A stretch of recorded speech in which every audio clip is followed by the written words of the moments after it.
আন্তর্জাতিক কূটনীতিতে এক ঐতিহাসিক মুহূর্ত। যুক্তরাষ্ট্র ও ইরান জানিয়েছে ১০০ দিনেরও বেশি সময় ধরে চলা যুদ্ধের অবসান ঘটাতে দুই দেশ একটি সমঝোতায় পৌঁছেছে।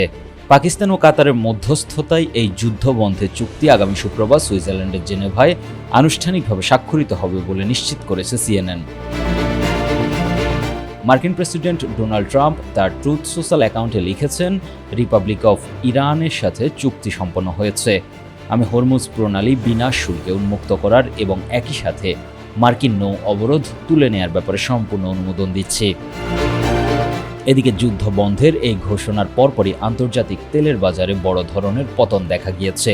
বিশেষজ্ঞরা বলছেন, হরমুজ প্রণালী পুনরায় চালু হওয়ার সম্ভাবনায় বিনিয়োগকারীরা তেলের দাম কমিয়ে দিয়েছেন এবং সর্বশেষ তথ্য অনুযায়ী আন্তর্জাতিক বাজারে তেলের দাম নেমে এসেছে 3 মাসের মধ্যে সর্বনিম্ন পর্যায়ে। নোভা এলইডি টিভি, ঝকঝকে ছবি, নিখুঁত শব্দ, 5 বছরের ওয়ারেন্টি। নোভা মানি সঠিক মান, নিশ্চিত সেবা। NBC নিউজের বরাতে জানা যাচ্ছে, চুক্তিতে ইরান ও লেবাননের যুদ্ধ বন্ধে যুক্তরাষ্ট্রের গ্যারান্টির কথা বলা হয়েছে। লেবানন সহ সকল রণাঙ্গনে তাৎক্ষণিক ও স্থায়ী যুদ্ধবিরতি, 30 দিনের মধ্যে নৌ অবরোধের সম্পূর্ণ প্রত্যাহার, ইরানের আশপাশ থেকে মার্কিন সামরিক বাহিনী সরে যাওয়া এবং হরমুজ প্রণালী পুনরায় উন্মুক্ত করার ব্যাপারে দুই পক্ষ একমত হয়েছে বলে CNN জানিয়েছে। এছাড়া ইরানের তেল বিক্রির উপর নিষেধাজ্ঞা স্থগিত রাখা এবং 60 দিনের মধ্যে পারমাণবিক বিষয়ে চূড়ান্ত আলোচনার কথাও রয়েছে।